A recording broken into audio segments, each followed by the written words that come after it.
Hello everyone, welcome to my channel. कैसे हैं आप लोग, ये बताने के लिए कमेंट में जय माता दी अवश्य लिखें। आप लोग जय माता दी लिखते हैं तो मुझे बहुत ही अच्छा लगता है।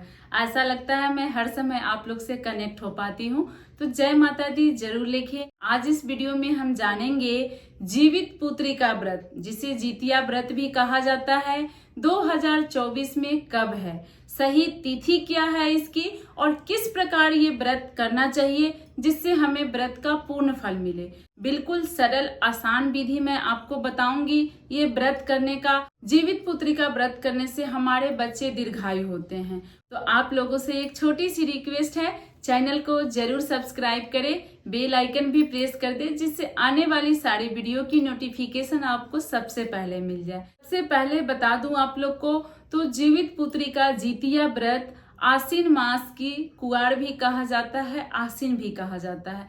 तो आश्विन मास की कृष्ण पक्ष की अष्टमी तिथि को हम जितिया व्रत करते हैं, नवमी में पारण करते हैं। 3 दिवसीय का ये हमारा व्रत होता है। जितना जितिया व्रत के दिन हम नियम का पालन करते हैं, उतना ही हम नहा खा के दिन भी करते हैं, उतना ही हम पारण के दिन भी करते हैं। तो ये पूर्ण रूप से 3 दिवसीय व्रत माना जाता है, 3 दिन का व्रत किया जाता है। जितिया व्रत बच्चों की दीर्घायु के लिए हम करते हैं। तो ये जितना हम लंबा करें, खर जितिया जितना हम खर रहें, उतना ही हमारे बच्चों की आयु दीर्घायु होती है। तो इसलिए आप लोग जितिया व्रत में कोई भी गलती ना करें। सबसे पहले हम बात कर लेते हैं नहाए खाए के नियम का।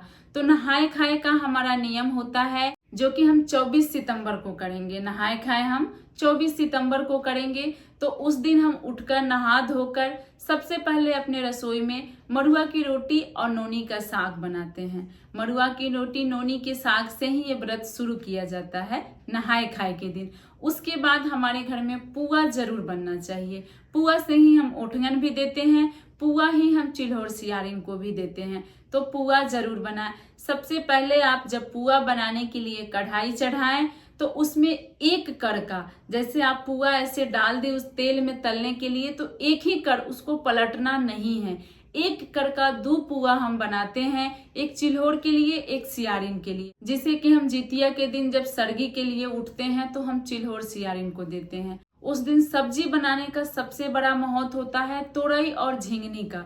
अगर झिंगनी आपको शहर में मिल जाए तो अच्छी बात है, मेरे पास तो झिंगनी नहीं मिलता तो मैं तोरई ही बनाती हूँ। तो तोरई और झिंगनी के सब्जी का उस दिन विशेष महत्व होता है। तो ये बिल्कुल सरल नियम था, आसान नियम था हमारा नहाए खाए का। अब हम जानते हैं सरगी का नियम।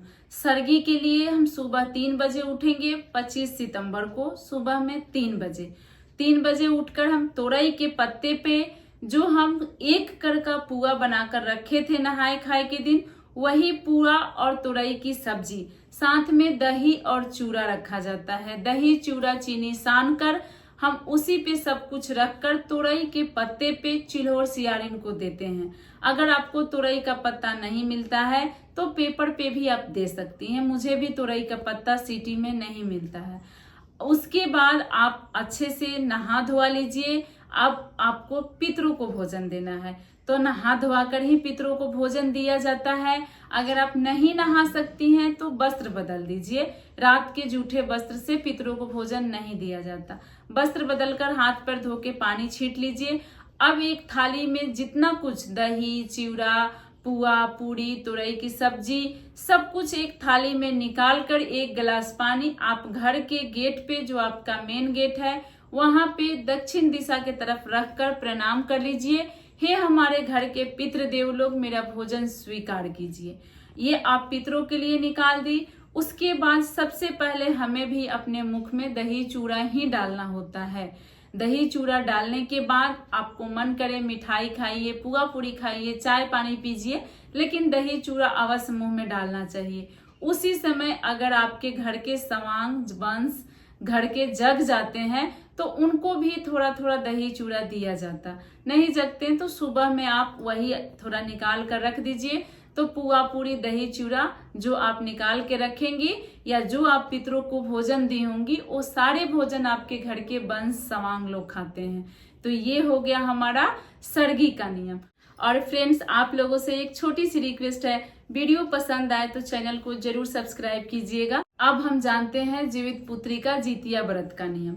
जितिया के दिन आपको कोई कार्य ऐसा नहीं करना चाहिए जिससे जीव हत्या हो। जैसे घर की ज्यादा साफ सफाई हमें नहीं करनी चाहिए, सब्जी नहीं काटना चाहिए, घर के कपड़े ज्यादा नहीं धोने चाहिए, या फिर कोई भी मान लीजिए ऐसा कार्य नहीं करना चाहिए जिससे एक चींटी की भी हत्या हो। इसका नाम ही है खड़ जितिया। तो हमें खड़ भी नहीं उसकाना है, नियम यही होता है। उस दिन पूजा करने के लिए हमें शाम को नहा धोआ कर पूजा किया जाता है अड़ियार बड़ियार पेड़ का, जीवितवाहन भगवान का।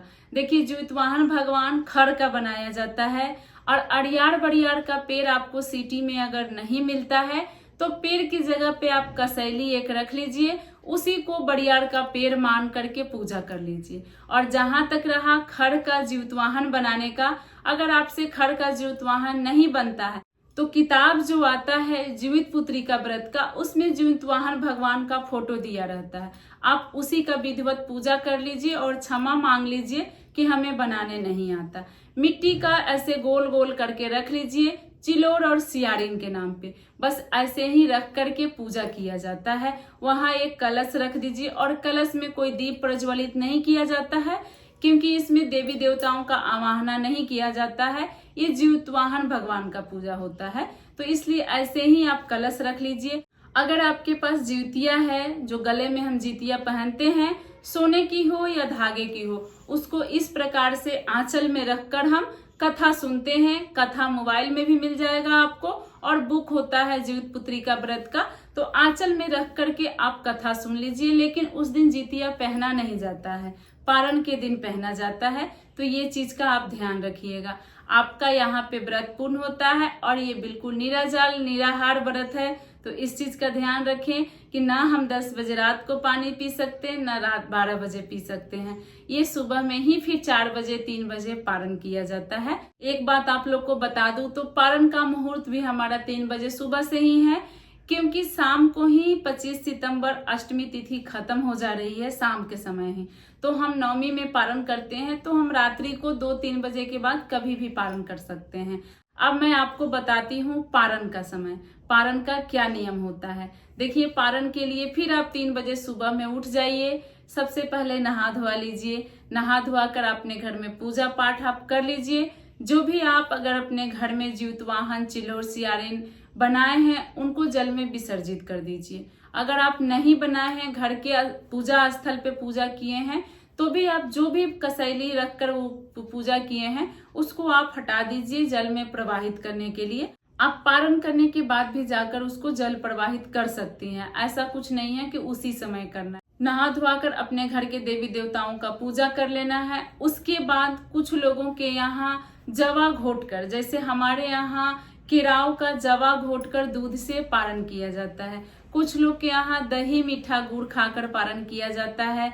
कुछ लोगों के यहाँ तुलसी पत्र गुड़ से किया जाता है। आप अपने यहाँ का नियम देख ले कि आपके यहाँ कैसे होता है। जो आपके घर का नियम हो उसी को आप खाकर अपना व्रत खोलें। उसके बाद अपने घर में शुद्ध शाकाहारी भोजन बनाएं। इस चीज का आप ध्यान रखें कि शुद्ध शाकाहारी भोजन ही पारण में सबसे पहले आपको मुख में डालना है। देखिए कोई भी व्रत अगर आप करते हैं ना, तो मीठा चीज से ही हमें व्रत खोलना चाहिए। और पारण करने के बाद अपने घर में सब कुछ खाना बनाएं। उस दिन दाल चावल पापड़ पकौड़ी सब्जी हर चीज बनाकर उसमें घी डालकर एक थाली में परोसकर 1 गिलास पानी फिर आप रख दें अपने दक्षिण दिशा के तरफ अपने घर में कहीं भी, और अपने पितरों का ध्यान कर ले, हे हमारे घर के पितृदेव लोग मेरा भोजन ग्रहण करें। और उसके बाद आप खुद भोजन करें। जो आप पितरों के लिए भोजन निकाले हैं आपके घर के वंश खाएंगे, बेटा हो हस्बैंड हो कोई भी हो, घर के वंश खाते हैं। तो ये संपूर्ण नियम रहा हमारा जीवित पुत्री का व्रत का। आशा करती हूँ आप लोग को समझ जरूर आया होगा और अच्छी लगी होगी जानकारी। तो आप लोग से एक छोटी सी रिक्वेस्ट है, चैनल को जरूर सब्सक्राइब कीजिएगा, वीडियो को एक लाइक जरूर कीजिएगा। आपकी एक लाइक से हमें हिम्मत और प्रेरणा मिलता है, तो लाइक जरूर कीजिएगा और आगे अपने सहेलियों के पास शेयर जरूर कीजिएगा। ऐसे ही अच्छी वीडियो के साथ कल फिर मिलूंगी। जय माता दी।